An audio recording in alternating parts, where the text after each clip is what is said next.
नहीं, ये घटना जो घटी है ये तो सही मायने में बहुत जघन्य है, बहुत ही दर्दनाक घटना है।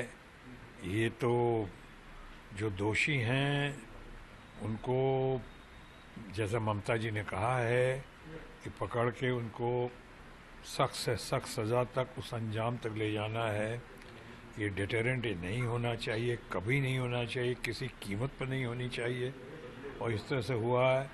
इस सारे आप मेडिकल प्रोफेशंस को, सारे लोगों को आप एक डर का माहौल उनके सामने पेश कर देते हैं अगर ऐसा होता है तो, जो हुआ है पूरे देश में। लेकिन एक साथ साथ ये भी कहना चाहूँगा, एक तरफ इंक्वायरी चल रही है और हमें लगता है कि ये मैटर इसके लॉजिकल कंक्लूजन तक आ जाएगा अभी शनिवार रविवार तक।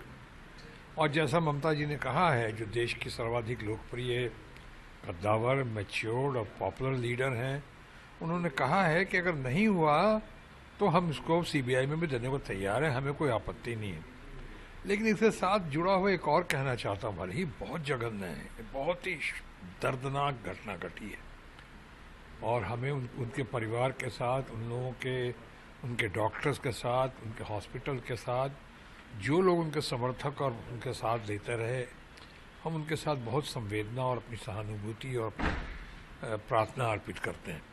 ये जो जघन्य, लेकिन साथ में ये भी कहना चाहूँगा कि ये मेडिकल प्रोफेशन अभी भी चंद प्रोफेशन में है जिसको अभी बहुत लोग नोबल प्रोफेशन मानते हैं। अभी घटना जो घटी, भले कितनी जघन्य हो, दिल्ली में नहीं घटी है, वो घटी है कलकत्ता में।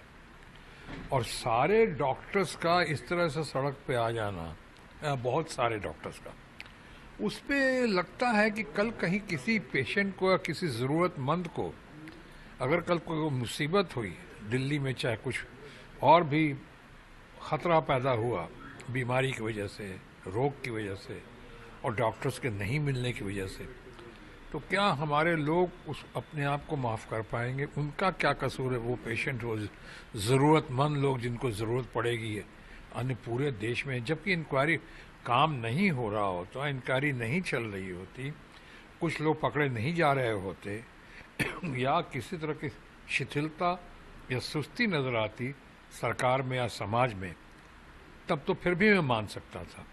मेरी प्रार्थना है, अपील है कि ये प्रोफेशन, हालांकि इस प्रोफेशन में भी वो पहले वाली तो बात नहीं रही जो, लेकिन क्या कई लोग तरह तरह की बातें और भी करते हैं, लेकिन इस तरह से सरकारी अस्पतालों में, बड़े बड़े अस्पतालों में इस तरह बाहर आ जाना, सहानुभूति, संवेदना हम समझ सकते हैं, पर उसमें आप अपनी ड्यूटी से विमुख हो रहे हैं। मैं अपील करना चाहूँगा कि इसको रिकन्सिडर करें, ऐसा ना हो। और दूसरा, मैं बंगाल की सरकार से एक तो उनकी तत्परता के लिए उनको मैं उनकी सराहना करता हूँ, लेकिन साथ साथ प्रार्थना भी करता हूँ कि जल्द से जल्द ये एक तो घटना ऐसी नहीं घटनी चाहिए, और जो घटना घटी है ये बहुत बड़ी घटना, क्या बोलूँ, ऐसी दुर्घटना है, इसकी जल्द से जल्द जांच पड़ताल करके केस को सॉलिड करते हुए इसको लॉजिकल कंक्लूजन ले जाएं, ताकि जो दोषी है और जो पकड़े गए हैं उनको इंक्वायरी के बाद वो सज़ा मिले जो कि बाकी लोग ऐसा करने से पहले, सोचने से ही पहले थर्रा जाए। बीजेपी इसको सरकारी हत्या बता रही है। बीजेपी का तो खैर काम ही आजकल इन दोनों, किसी चीज़ में भी पॉलिटिक्स, हर चीज़ में पॉलिटिक्स है। कोई पॉलिटिक्स करने की बात है क्या?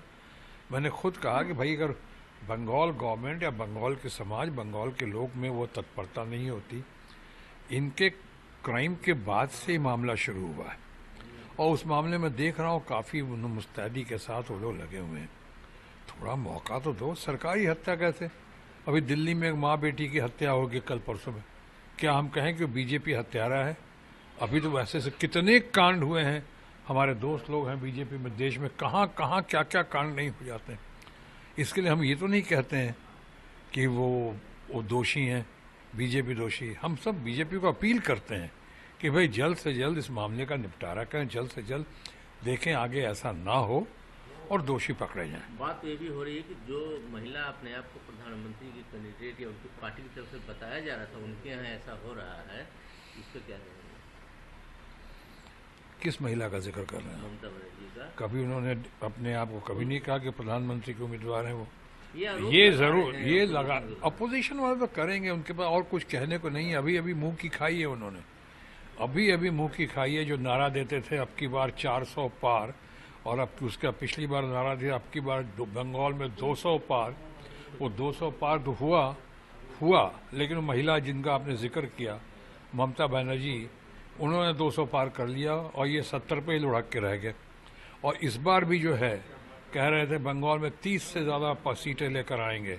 30 तो छोड़िए, 19 संभालना मुश्किल हो गया। 18-19 थे वो भी नहीं आ पाए, 11-12 में फैसला हो गया, लुढ़क गए। तो अब अपने फ्रस्ट्रेशन में, डेस्परेशन में अगर ऐसी बातें करते हैं, ऐसा नहीं कि प्रधानमंत्री बनने के काबिल नहीं है ममता जी। ममता जी ट्राइड, टेस्टेड, सक्सेसफुल हैं। ममता जी बहुत दमदार हैं, बहुत शानदार हैं, बहुत कमिटेड हैं। उनके अंदर स्ट्रगल, सेंस ऑफ स्ट्रगल है, उनके अंदर अचीवमेंट्स हैं। वो अपना कर जो कहती हैं तो कमिटमेंट, डिटर्मिनेशन के साथ करती हैं। उनके अंदर कॉन्फिडेंस है और वो अपने सारे लोगों को सही मायनों में सबको एक साथ सर्व धर्म समभाव के साथ ले चलने की उनके अंदर क्षमता है, मादा है। बन सकती हैं, लेकिन उन्होंने कभी अपने को दावा नहीं किया ऐसा। वो सब फैसला तो होगा, ऑपोजिशन, इंडिया ब्लॉक सब मिलकर करेंगे। एक आखिरी सवाल, हिंडनबर्ग की रिपोर्ट आई है, इसको क्या कहेंगे? इसकी इंक्वायरी होनी चाहिए, ज़रूर होनी चाहिए, और गहन इंक्वायरी होनी चाहिए। ये किसी को मैं अभी फ़िलहाल मैं नहीं कहूँ, मैं इतना बड़ा एक्सपर्ट नहीं हूँ, मैं नहीं कहूँगा कौन दोषी है कौन दोषी नहीं है, लेकिन इतना ज़रूर कहूँगा कि इस मामले में बहुत गहराई है। इतनी आसानी से, इतने लाइटली ना लें। हमारे बीजेपी के मित्रगण जो हैं, वो प्रवक्ता लोग हैं, वो सब कह रहे हैं, लेकिन जो सवाल रेज किए हैं उसका एक भी जवाब नहीं दे रहे। ये कह रहे हैं हर बार जो है जब सेशन होता है तब ऐसी बातें होती, वो छोड़िए कैसी बातें होती हैं, क्या बातें हुई हैं उसका पहले जवाब दिए। उसका जवाब किसी के पास नहीं आ रहा है। बड़ी बड़ी बातें, तीखी तीखी बातें कर रहे हैं वो लोग। इसलिए मैं कहता हूँ इसकी बहुत ज़बरदस्त, मुझे भी लगता है, मैं राहुल गांधी जी से इस मामले में बिल्कुल सहमत हूँ कि स्वतः माननीय सुप्रीम कोर्ट को इसका संज्ञान लेना चाहिए और इसकी ज़बरदस्त गहन इंक्वायरी होनी चाहिए, ताकि इस तरह अपने देश का पैसा या देश के गरीबों का पैसा, आम आदमी का पैसा, मध्यम वर्गीय परिवार का पैसा, जो आज जिस तरह से दिख रहा है कि हज़ारों करोड़ से भी ज़्यादा पैसा जिस तरह से लूटा गया है, चाहे गया है, गायब हुआ है, या उसके साथ जिस तरह से धोखाधड़ी हुई है, वो नहीं हो। और साथ ही साथ जैसे इसकी भी इंक्वायरी होनी चाहिए, जो चुनाव की घड़ी में 400 पार के चक्कर में सारे सेफोलॉजिस्ट, तथाकथित सेफोलॉजिस्ट से जिस तरह के आपने निर्णय करवाए थे और जिस तरह से बातें बड़ी बड़ी करवाई थी, पहली बार अपोजिशन इतना मजबूत था, दमदार था, तो पहली बार अपोजिशन ने कहा नहीं, उनके सेफोलॉजिस्ट के तमाम लोगों के कहने के बावजूद उन्होंने कहा गड़बड़ मामला है, ये सेंसेक्स को गिराने के लिए है, लोगों को घाटे में डालने के लिए। उसकी भी गहन इंक्वायरी होनी चाहिए। एक 31 साल की महिला डॉक्टर जिसका रेप और मर्डर हुआ, बस, और हॉस्पिटल के अंदर जहां वो काम कर रही थी, उसके काम करने की जगह पर, वेस्ट बंगाल जो हम कहते हैं कि असुरक्षित स्टेट है, इसी से पता चलता है कि आप हॉस्पिटल के अंदर घुस के, जो पुलिस की एक पार्ट था, वो आदमी पुलिस का पार्ट था, वॉलंटियर था, और उसने अंदर घुस के रेप और मर्डर किया। आप सोच सकते हैं कि कितनी अनसेफ जगह है। एक डॉक्टर अगर अपने हॉस्पिटल में भी सेफ नहीं है तो कहाँ पे सेफ होगा। वेस्ट बंगाल में, जो मैं कई सालों से कहती आ रही हूँ कि महिलाएं सुरक्षित नहीं है, एक और ऐसी दुखद घटना ये प्रूव करती है कि महिलाओं के लिए बहुत ही असुरक्षित है प्रदेश है ये, जिस प्रदेश की सीएम खुद महिला हो। राष्ट्र महिला आयोग, जिससे मैं अभी अभी निकली, उन्होंने लिया है इस पे संज्ञान और एक टीम भी भेजी है। देखिए वो टीम का क्या कहना है, लेकिन इसमें पुलिस ने बहुत देरी की। मतलब आज सीएम कह रही है कि सीबीआई को जाना चाहिए ये केस, लेकिन ये ऑलरेडी काफी लेट हो गया, जबकि ये पहले दिन ही अरेस्ट हो जाना चाहिए था। देयर आर कैमराज लगे होंगे हॉस्पिटल में, तो इसमें देरी, और वो पार्ट था पुलिस का, तो इतनी जल्दी पकड़ा जाना चाहिए था। वैसे ही पुलिस जैसे अन्य केसेस में देरी करती रहती है वेस्ट बंगाल में, वैसे ही यहाँ पे भी देरी की गई। मैम सीबीआई जांच की भी बात की जा रही है, अगर जी आज फॉर्चुनेटली ये कह रही है सीएम कि सीबीआई जांच करी जाए। कुछ वक्त दिया है उन्होंने अपनी पुलिस को, देखिए, और ये पहले दिन ही सीबीआई को दे देना चाहिए था, बहुत देरी कर दी, क्योंकि पुलिस आज भी मैं बताती हूँ कि जिस तरह की कार्य प्रणाली है वहाँ की पुलिस की, वो पूरी तरह से प्रॉपरली चार्जशीट भी नहीं करेंगे और वो बच निकलेगा। इससे अच्छी बात है कि सीबीआई को दे दिया जाए ये केस, ताकि जल्दी से जल्दी ये कड़ी से कड़ी सजा हो उस व्यक्ति को। आपने ये भी कहा है कि वॉलंटियर्स का ठीक तरीके से वेरिफिकेशन भी सीएम की तरफ से नहीं कराया जाता है। जब एक पुलिस में वॉलंटियर आता है तो उसका वेरिफिकेशन होना चाहिए, कौन सी जगह से आता है, और जब अब उसके नेबर्स को पता है, समाज को पता है कि वो गलत व्यक्ति था, पहले उसने वाइफ को भी इस तरह से मारा पीटा, आस पड़ोस की महिलाओं को भी गलत दृष्टि से देखता था, तो सभी जगह का ये पता था, तो पुलिस को कैसे नहीं पता था? उन्होंने कैसे वो वॉलंटियर रख लिया, और वॉलंटियर होने के नाते वो कहीं पे भी घुस जाए और कहीं पे भी ये इस तरह की घटना को अंजाम दे, तो ये पता चलता है कि पुलिस की खुद की रीडिंग क्या है व्यक्ति के बारे में, और उनका प्रक्रिया जो होनी चाहिए उसको फॉलो नहीं किया जाता पुलिस में। तो पुलिस से बहुत बड़े क्वेश्चन किए जाने चाहिए। पहले तो ममता जी को खुद अपनी पुलिस को ही ठीक से कैसे काम किया जाता है वो सिखाना पड़ेगा, और उनको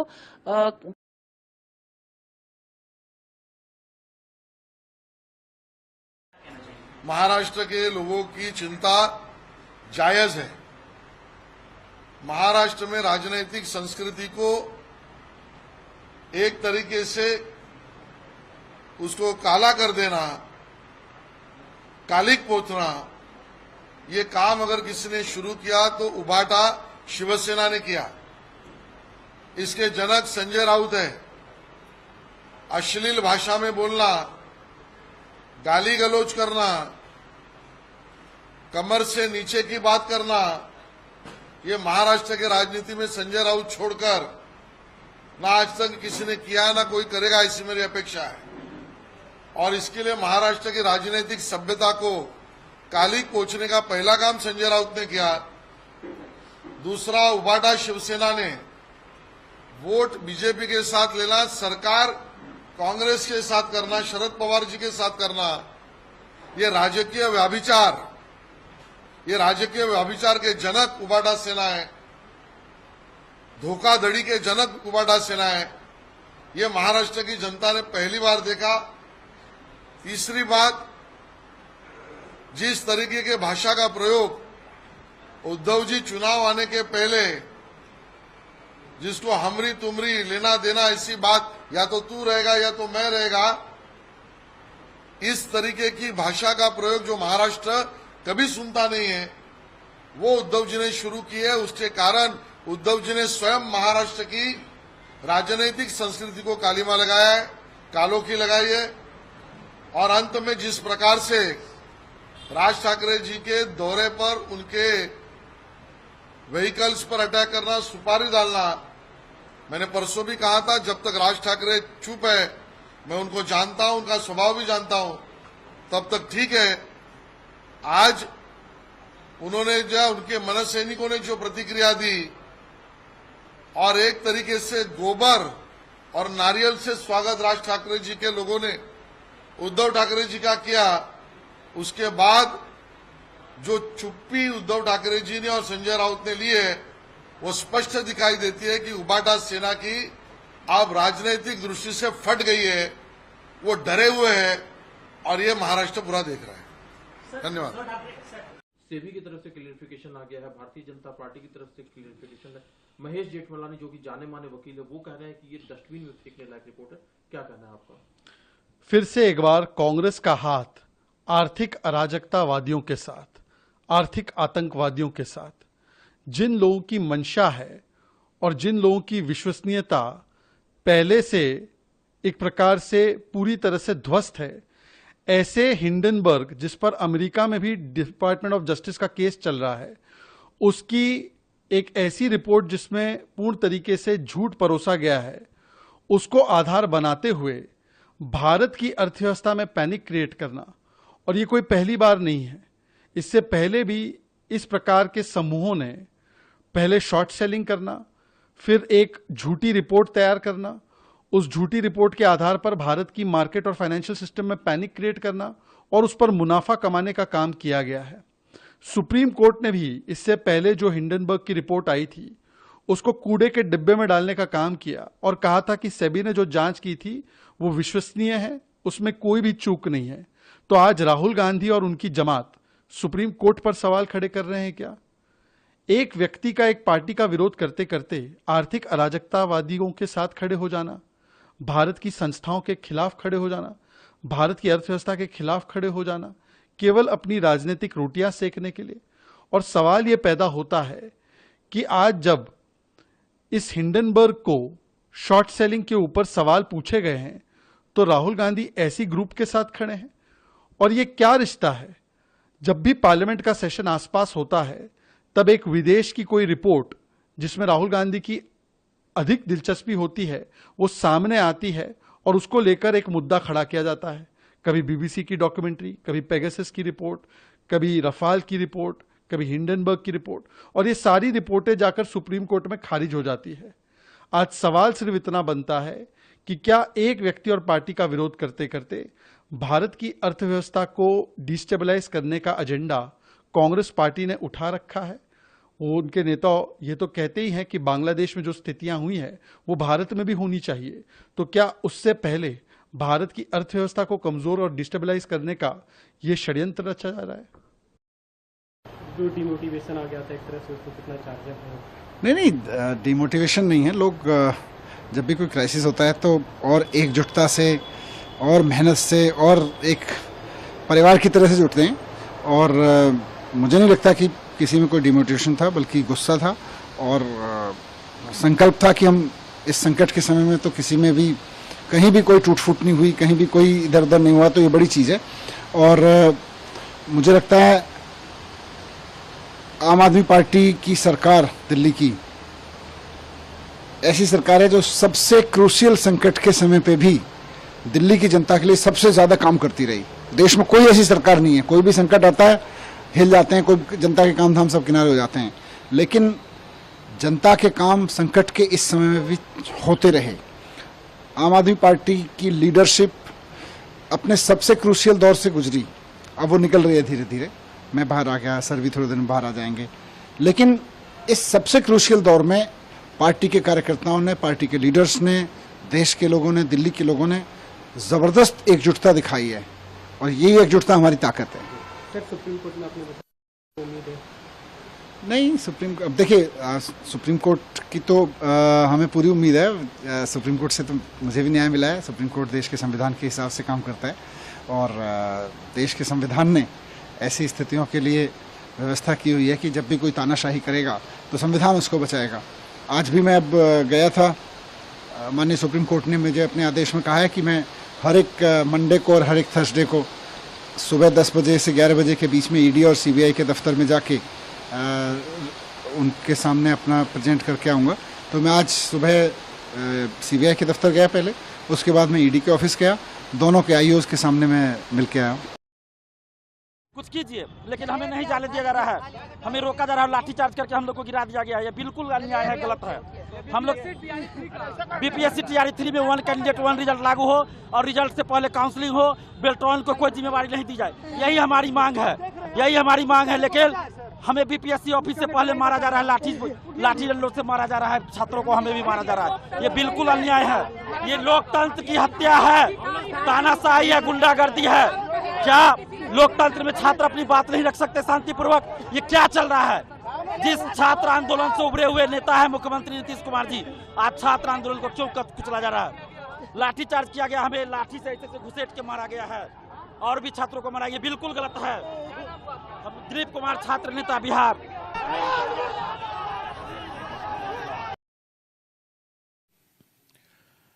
On behalf of the National Forum of the BJP, we would like to say with full sense of responsibility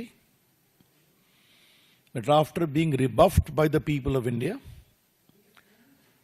the Congress party, its allies, and its closest allies, the Toolkit Gang, have conspired together to usher in economic anarchy and instability in India. देश में आर्थिक अराजकता और आर्थिक अस्थिरता। स्वाभाविक है, Hindenburg is again at the same game. ये रिपोर्ट शनिवार को रिलीज होती है, रविवार को हल्ला मचता है ताकि सोमवार को पूरे कैपिटल मार्केट को अस्थिर कर दिया जाए। थोड़ा इसके बैकग्राउंड को समझना जरूरी है। भारत की अर्थव्यवस्था बहुत तेज गति से बढ़ रही है, इस पर चर्चा हम लोग कर चुके हैं। क्या वर्ल्ड बैंक, क्या मूडीज, क्या अदर्स, सबों ने भारत की ग्रोथ रेट को बहुत अप्रिशिएट किया है। भारत में one of the highest global FII, FDI आए हैं। भारत में इंस्टीट्यूशनल इन्वेस्टर भी हैं, छोटे इन्वेस्टर भी हैं, जो अपने इन्वेस्टमेंट के रिटर्न से बहुत खुश हैं। India is a safe, stable and promising market in the shares as well. SEBI का काम क्या है? सेबी को उसकी कानूनी जिम्मेवारी है कि ये मार्केट ठीक चले। और जो मित्र इसको फॉलो करते हैं, आपको मालूम है कि सेबी एक्ट में सुनवाई का प्रावधान है, निर्णय होता है, उस निर्णय के खिलाफ एक अपील का भी प्रावधान है, जहां जजेस भी बैठते हैं, हाई कोर्ट के चीफ जस्टिस या सुप्रीम कोर्ट रिटायर्ड जज, और उसके खिलाफ एक अपील का प्रावधान सुप्रीम कोर्ट में भी है। तो एक पूरा स्टैट्यूटरी स्ट्रक्चर है कि भारत के कैपिटल मार्केट को किस तरह से मैनेज किया जाए। अब मैं एनआरकी के कुछ उदाहरण आपको देना चाहता हूं। मैंने जानबूझ के जिम्मेवारी से इकोनॉमिक एनआरकी के शब्दों का प्रयोग किया है। पहले हिडनबर्ग की रिपोर्ट आई थी, आपको मालूम है। उसकी डेट आपको मालूम है कि जनवरी में ऑर्डर आया था सुप्रीम कोर्ट का। 24 में 22 इंक्वायरी कंप्लीट हो गई थी, बाद में एक और कंप्लीट हो गई। तो वो एक लीगल प्रोसेस है जो सुप्रीम कोर्ट के आदेश से चला है। अच्छा होता जो राजीव गांधी और कांग्रेस के लोग जेपीसी की बात करते हैं, बड़े वकीलों की फौज है उनके साथ, तो पेश हो जाते उसी में, इंटरवेन करते उसमें, कुछ नहीं किया। उसके बाद हिंडनबर्ग को नोटिस दी जाती है जुलाई में कि आपने जो आरोप लगाया कानून के विरोध में, आप जवाब दीजिए। हिंडनबर्ग ने वो रिपोर्ट बाकायदे वो नोटिस अपने वेबसाइट पर भी दी है, जिसमें उनको नोटिस क्यों भेजी गई है वो भी कारण है। उसका जवाब देने की बजाय अब ये फ्रंट खोला गया है। मैं फिर रिपोर्ट कर रहा हूं कि जब हिंडनबर्ग के खिलाफ बाकायदे सेबी ने एक नोटिस किया जुलाई में, अपनी पूरी इंक्वायरी कंप्लीट करने के बाद, जो सुप्रीम कोर्ट के जुरिसडिक्शन में हुई थी, उनके आदेश के कारण हुई थी, तब अपने बचाव के पक्ष में कोई जवाब दिए बिना उन्होंने ये अटैक किया है, बेसलेस अटैक, जिसका जवाब एक ग्रुप ने दिया है, हमें कुछ नहीं कहना है।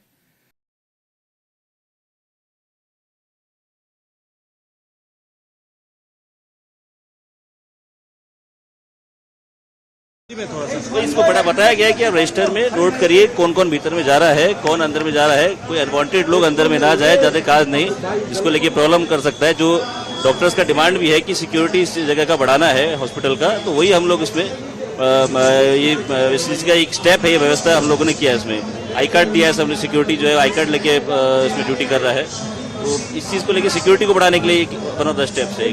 पेशेंट पार्टी का जो नेता के नाते भी जिस तरह से उन्होंने देश के हित में काम किया, वो दोनों इतिहास के पन्नों में स्वर्णाक्षरों से दर्ज होंगे। को नटवर सिंह जी एक निर्भीक और साहसी व्यक्ति थे, और उन्होंने हमेशा निडर होकर के अपनी बात को खुल करके जो देश के हित में है, जो समाज के हित में है, वो दल की राजनीति से ऊपर उठ करके भी बात करने का साहस उन्होंने हमेशा दिखाया। मैं स्वर्गीय नटवर सिंह जी को मेरी तरफ से, भारतीय जनता पार्टी की तरफ से, राजस्थान भारतीय जनता पार्टी परिवार की तरफ से हृदयपूर्वक श्रद्धांजलि अर्पित करते हुए परिजनों को, परिवारजनों को, उनके पुत्र जगत सिंह जी मेरे मित्र हैं, उन सबको ईश्वर हौसला प्रदान करे और साथ ही साथ में दिवंगत आत्मा को चिर शांति प्रदान करे, ऐसी प्रार्थना करता हूँ। स्टॉक मार्केट है, इंडियन स्टॉक मार्केट जो है हाई रिस्क पे है और सुप्रीम कोर्ट को इंटरवीन करना चाहिए और जो चीफ है उनको जो है रिजाइन करना चाहिए। इस पे जो है एक बवाल मचा है पूरे मुल्क में, इस पर क्या कहना चाहोगे? मैं तो पहले राहुल गांधी को मुबारक करता हूं कि उन्होंने एक बहुत बड़ा मुद्दा देश के सामने रख दिया है। सिबी में लोगों के पैसे हैं, शेयर मार्केट, और हिंडनबर्ग ने अमेरिका से एक खबर पहुंचाई है कि ये शेयर मार्केट गिरने वाला है और इस पे सिबी की जो चेयरमैन है और उनके खावंद और अडानी जी इसमें मुलविस हैं और इसमें बहुत जल्दी ये गिर जाएगा, इनका पैसा डूब जाएगा। और इसलिए उन्हें गुजारिश की है, जैसे पहले इलेक्शन कमीशन ने, इनसे सुप्रीम कोर्ट ने पहले भी सो मोटो इसको उठाया है, वो गुजारिश करते हैं क्योंकि ये देश का मामला है कि वो सो मोटो इसको उठाएं कि देश के सामने ये बात आए और सरकार इसको क्लियर करे। इसमें भी कोई शक नहीं है। वो कहते हैं कि जो सिबी की चेयरमैन है उनको रिजाइन करना चाहिए। और मैं तो ये भी जानता हूँ कि हिंडनबर्ग ने उसको फोन भी किया था कि तुम कब रिजाइन कर रही हो। और साहब अब आगे इलेक्शन आने वाला है तो कैसी तैयारियां, क्या आपको जो है? देखिए, मैं समझता हूँ जितनी हमसे तैयारी हो सकती है हम लोग कर रहे हैं, बाकी अल्लाह तक है। हमने लोगों के सामने अपना मसवदा लाना है, जो इलेक्शन मैनिफेस्टो है, जो ये ऐलान हो जाएगा तो हम लोग वो मैनिफेस्टो लोगों के सामने लाएंगे और मुझे उम्मीद है लोग उसको पढ़ेंगे और देखेंगे अगर अल्लाह ने हमें हुकूमत दी हम क्या क्या करने वाले हैं यहाँ के लोगों के लिए। और सब आज बड़ा अनफॉर्चुनेट इंसिडेंट हुआ बिहार में, जिसमें स्टैम्प पैड एक मंदिर में हुआ और उसमें 7 कीमती जाने जो चली गई। कहाँ पे? बिहार का हादसा सर, जहाँ स्टैम्प पैड हुआ। देखिए, ध्यानपुर ये पहली दफा नहीं है। इससे पहले भी आप देखेंगे वो एक शख्स जो गॉड आदमी बन गया था और वहाँ लाखों औरतें और मर्द गए थे और स्टैम्पीड हुआ, कितने लोग मर गए ये आपको याद है? यानी इससे ज्यादा मर गए। अफसोस तो इस बात का है, सरकारी हुकूमत का ये जिम्मेवारी है। ऐसे यहाँ हो रहा है, यात्रा चल रही है, हर कोई सुविधा में मौजूद है। अमरनाथ की यात्रा है, हर कोई सुविधा मौजूद है। वहाँ की हुकूमत को भी अब ये करना चाहिए कि लोगों को इन खतरात से निजात दे, प्लान करके मंदिर में घुसे, प्लान करके मंदिर से निकले। वो तो भगवान को याद करने गए, मौत के फरिश्तों को याद करने नहीं गए। अब कितने जितने वो मर गए होंगे, उनके घरों में कितनी मातम होगी, क्या हाल होगा उनका। अगर कमाने वाले ही गुजर गया तो वो गिर गए। ये अफसोस की बात है। बहुत बहुत शुक्रिया। ध्यान भटकाने का काम करे सेंट्रल। ऐसा है, कांग्रेस पार्टी आजकल मोदी जी की खिलाफत करते देश की खिलाफत कर रही है। हिंडनबर्ग की रिपोर्ट आई थी ना, सुप्रीम कोर्ट ने जांच की ना, 23-24 जांच पूरी हो गई ना, सेबी ने इसी हिंडनबर्ग को नोटिस दिया ना जुलाई में। क्या आप आपके जवाब दीजिए। उनके वेबसाइट पर पूरे से कारण भी हैं कि क्यों भेजा है, तब उन्होंने दूसरी एक रिपोर्ट लगा दी।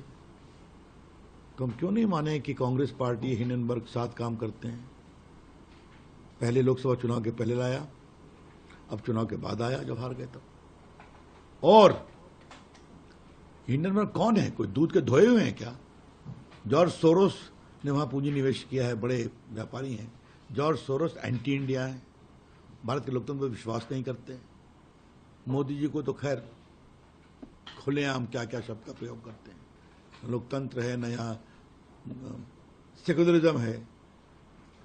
तो जो हिंडनबर्ग एंटी इंडिया का फ्रंट बना हुआ है, उसकी रिपोर्ट को लेकर कांग्रेस पार्टी हल्ला करती है, तो कांग्रेस पार्टी को हम देश में एक्सपोज करेंगे कि जान करके भारत में आर्थिक अराजकता लाने के लिए कांग्रेस पार्टी पड़ी हुई है। विधायकों के साथ क्या कुछ चर्चा होगी? मनीष सिसोदिया हेड करेंगे बैठक? सारे एमएलएस की आज मीटिंग है। इसमें दिल्ली की जो सारी बातों पर चर्चा होगी, राजनीतिक चर्चा भी होगी, काम के बारे में भी चर्चा होगी और ओवरऑल परिस्थिति पे डिस्कस करेंगे। मनीष सिसोदिया जी बहुत दिनों के बाद आए हैं, तो बहुत लोगों को मिलना भी था, तो वो भी होगा। और ओवरऑल अब चुनाव भी नजदीक आ रहा है, तो उस पर भी चर्चा करेंगे। जी, अभी एंटी इनकम्बेंसी की भी बात कही जा रही थी कि जमीन पे इतने दिनों आप लोग जो एक तरह से अभी अलग अलग इलाकों में अलग अलग समस्याएं दिखी, आपको लगता है कि विधायकों के साथ उस पर चर्चा करने की जरूरत है क्योंकि चुनाव आने वाला है? मुझे नहीं लगता है। आप जाकर देखेंगे, अगर केजरीवाल के काम को देखेंगे तो प्रो इनकम्बेंसी है। आप 10 साल में जो काम हुआ है, 10 साल को होलिस्टिक तरीके से अगर आप देखेंगे, सभी सेगमेंट्स पे काम हुए हैं। डिस्पाइट सेंट्रल गवर्नमेंट और मोदी जी ने जितने षड्यंत्र रचे काम रोकने के, उसके बावजूद काम हुए हैं। निश्चित रूप से काम की कोई सीमा नहीं है, काम तो और भी ज्यादा होना चाहिए, और भी ज्यादा करेंगे। बट इनका जो षड्यंत्र था, उसको पूरी तरीके से आम आदमी पार्टी के कार्यकर्ताओं ने, लीडर ने थ्रैश कर दिया है। एक अंतिम सवाल सर, आगामी चुनाव को सर निधन हो गया है नटवर सिंह जी का, पूर्व विदेश मंत्री के साथ बड़ी हस्ती थी देश के लिए। हाँ, उन्होंने अपने एडमिनिस्ट्रेटिव सर्विसेज में भी, राजनीति में भी उन्होंने एक अपना स्थान बनाया था और सब लोग उनकी विश्वास करते थे। और ख़ास तौर पे मेरा उनका बड़ा व्यक्तिगत संबंध था, पारिवारिक संबंध भी था। सदैव उनका जो है आशीर्वाद हमारे को मिला और देश के लिए जीवन भर उन्हें देश की सेवा करी। आज बहुत ही खुशी का दिन है कि हर घर हर गृहिणी पोर्टल लॉन्च किया गया है। इस पोर्टल के साथ ही हमने जींद की पावन धरा से हरियाली तीज के अवसर पर जो घोषणा अंत्योदय परिवारों को 500 रुपये में गैस सिलेंडर प्रदान करने की थी, उस घोषणा का क्रियान्वयन हो सकेगा। देश के यशस्वी प्रधानमंत्री नरेंद्र मोदी के नेतृत्व में हमारी हरियाणा की डबल इंजन सरकार का यह लक्ष्य है कि हम गरीब, अंत्योदय, पंक्ति में खड़े अंतिम व्यक्ति के जीवन को ज्यादा से ज्यादा सुलभ बनाया जा सके। इसी कड़ी में इस पोर्टल के तहत हरियाणा प्रदेश के 50 लाख के करीब बीपीएल परिवारों को 500 रुपये में गैस का सिलेंडर मुहैया कराया जाएगा। 500 रुपया से अधिक की जो भी राशि होगी वो प्रत्येक महीने बेनिफिशरीज के खाते में डीबीटी के माध्यम से सब्सिडी के रूप में उसके खाते में सरकार द्वारा डाल दी जाएगी। इस योजना का लाभ उठाने के लिए उपभोक्ता को एक एसएमएस के माध्यम से हरियाणा सरकार के इस पोर्टल पर अपना पंजीकरण कराना होगा, जिसके बाद सभी पात्र परिवार इस योजना का लाभ उठा सकेंगे। इस योजना के तहत हरियाणा सरकार गृहिणियों को लाभ देने के लिए 1500 करोड़ रुपए सालाना खर्च करेगी। मुझे पूरी आशा है कि हमारे हरियाणा की हर पात्र गृहिणी, हर घर हर गृहिणी योजना का लाभ उठाएगी। मैं सभी बहनों को बहुत बहुत बधाई और शुभकामनाएं देता हूँ।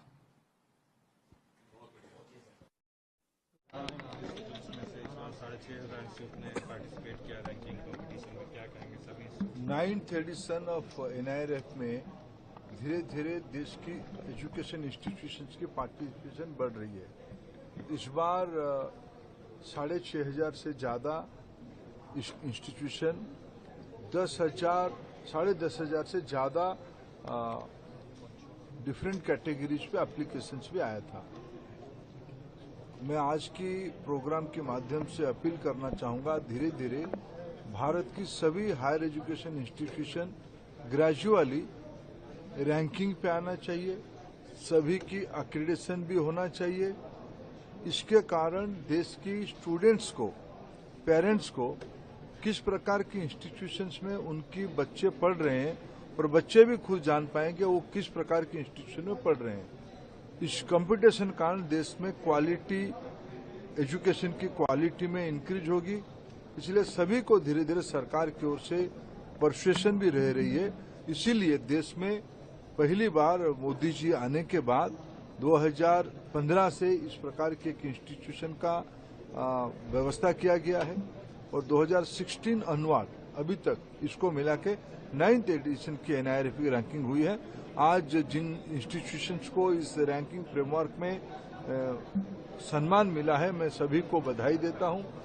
16 कैटेगरी में इस बार रैंकिंग किया गया, 3 नए कैटेगरी को इस बार जोड़ा भी गया है। आने वाले दिनों में रैंकिंग और बहुआयामी हो, मल्टी डायमेंशनल हो, उसको भी ध्यान रखा जाएगा। एक्रीडिटेशन प्रोसेस को में ट्रांसपेरेंसी लाने के लिए बाइनरी एक्रीडिटेशन का गाइडलाइन जारी किया गया। अभी भी जो एक्रीडिटेशन प्रोसेस है उसमें भी काफी रिफॉर्म किया गया है, काफी उसको ट्रांसपेरेंट किया गया है। उसके अलावा एक एक्सपर्ट कमेटी के रिकमेंडेशंस के माध्यम से बाइनरी एक्रीडिटेशन की पब्लिक कंसल्टेंसी समाप्त हो गई है, पब्लिक डोमेन में भी है। जल्द ही उसको पॉलिसी फ्रेमवर्क में कन्वर्ट किया जाएगा।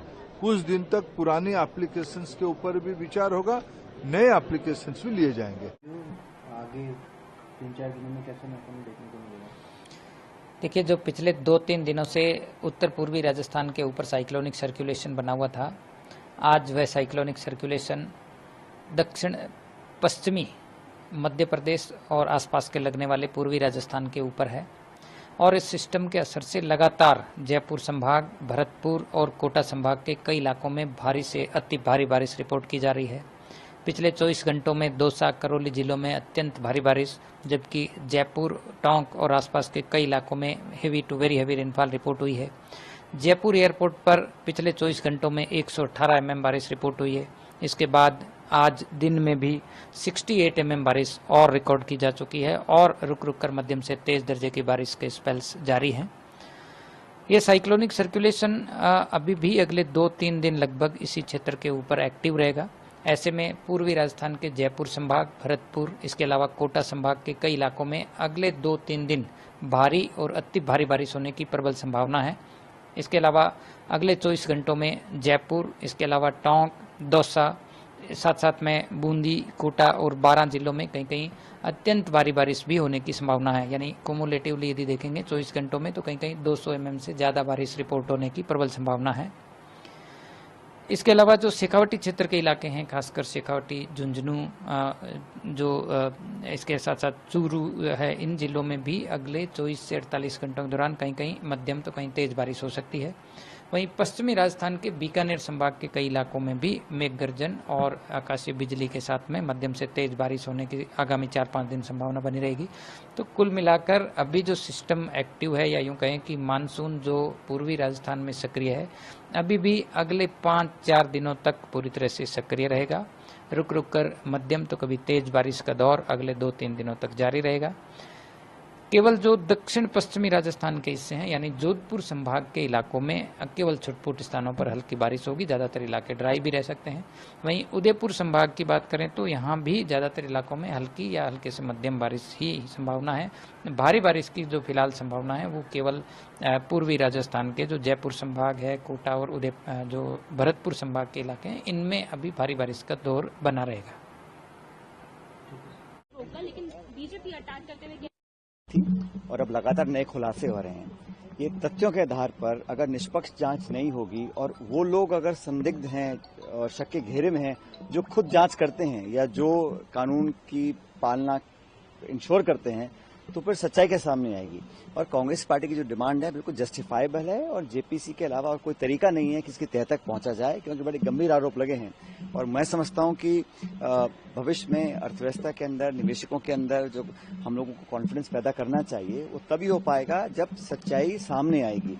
और उसका तरीका, सही तरीका ये होगा, एक ज्वाइंट पार्लियामेंट्री कमेटी बनेगी, तथ्यों पर अपना तहकीकात करेगी और सच्चाई सामने आएगी। मुझे लगता नहीं कि सरकार इसमें बैकफुट पे क्यों है। अगर हम जांच की मांग करते हैं तो उससे कतराना नहीं चाहिए सरकार को। सर, भाजपा के सोशल मीडिया हेड हैं अमित मालवीय, उन्होंने कर रखा है। ऐसा है, ये भारतीय जनता पार्टी कुछ भी कहे राहुल जी के बारे में, कांग्रेस पार्टी के बारे में, हमारा फोकस ये है कि इस देश के अंदर लोगों का शोषण ना हो, लोगों के साथ बेईमानी ना हो, और अगर कहीं आरोप लगते हैं तो ये तथ्यात्मक जांच अगर नहीं होगी तब तक हम सच तक नहीं पहुंच सकते हैं। और अगर ये खुलासा हुआ है और कांग्रेस पार्टी ने और विपक्ष ने जेपी की मांग की है, तो तो इसमें कोई गलत नहीं है। आज से पहले भी जेपीसी कमेटी बहुत बार बनी है और जांचें हुई हैं, तो जांच के लिए सरकार को सामने आना चाहिए। अगर बीजेपी कह रही है अस्थिरता लाने की कोशिश कर रही है कांग्रेस, अरे जांच करके क्या, तो सारे पूरे विपक्ष के ऊपर ईडी, सीबीआई, आईटी रोज छापे मारती है, जांच करती है, तब तो अस्थिर नहीं होता है। और जेपीसी में सब पार्टी के लोग होते हैं, ऐसा नहीं है कोई एक विशेष दल का या विपक्ष का उसमें रोल होता है। पूरे पार्लियामेंट्री अलग अलग दलों के लोग उसमें होते हैं और अनेकों मुद्दों पर जेपीसी पहले बनी है। तो एआईसीसी और कांग्रेस की जो मांग है बिल्कुल जायज है और सरकार को तुरंत प्रभाव से जेपीसी बनानी चाहिए। ये तक कहा जा रहा है कि क्या कुछ अरेंजमेंट्स आप लोगों की तरफ से किए गए हैं? देखिए, 15 अगस्त एक हमारा नेशनल फेस्टिवल है। इसके लिए ट्रैफिक का एक बहुत एलिब्रेट अरेंजमेंट इशू होता है। इसमें हमने सारे स्टाफ को प्रॉपरली पॉइंट वाइज ब्रीफ किया है। ब्रीफ करने के बाद 11 अगस्त को हमारी पहली रिहर्सल थी, उसमें हमने पूरा चेक किया है और हमारी 13 तारीख को फुल डे रिहर्सल भी एक और होगी और 15 अगस्त को हमारा प्रोग्राम है। इसमें करीब हमारे 3000 ट्रैफिक पुलिस पर्सनल डिप्लॉयड है। अलॉन्ग द रूट्स हैं जहां वीआईपीज का मूवमेंट है, जहां पे पार्किंग स्पेसेस है वहां पे स्टाफ हमारा डिप्यूट है। जो डाइवर्जेंस पॉइंट्स हैं उसके हमारा इशूड है। इसके तहत हमने एक एडवाइजरी इशू की हुई है जिसमें कि जो डाइवर्जेंस पॉइंट्स होंगे क्या समय होगा। जैसे आज रात में 10 बजे हम लोग 12 तारीख को जो भी कमर्शियल व्हीकल्स हैं बॉर्डर से एंटर नहीं करने देंगे, ओनली एसेंशियल्स गाड़ियां सिर्फ आएंगी। इसके तहत हमने एक एडवाइजरी भी दी है कि जिससे कि लोगों को असुविधा ना हो। और 14 तारीख को रात में भी ऐसे ही हमारा जो है डाइवर्जेंस होगा और 15 तारीख का जो हमारी टाइम ऑफ ड्यूटी सवेरे 3:30 बजे होती है, 3:30 से हमारा स्टाफ डिप्लॉयड रहेगा और proper divergence, proper arrangement, proper briefing के साथ ट्रैफिक अपनी तरफ से पूरी तैयार है जिससे किसी प्रकार का कोई व्यवस्था बनी रहे और कोई दिक्कत ना आए पब्लिक को। कब से शुरू हो जाएंगी और कौन सी रोड पर लोग ना जाएं, कहां से डाइवर्ट कर दिया जाएगा? देखिए, ये बहुत एलोबरेट हमारा हुआ है। जैसे हमारे एमजीएम रोड है, एमजी रोड है, रिंग रोड, जहां से हम जो है निजामुद्दीन खत्ते से नहीं ट्रैफिक आने देते हैं।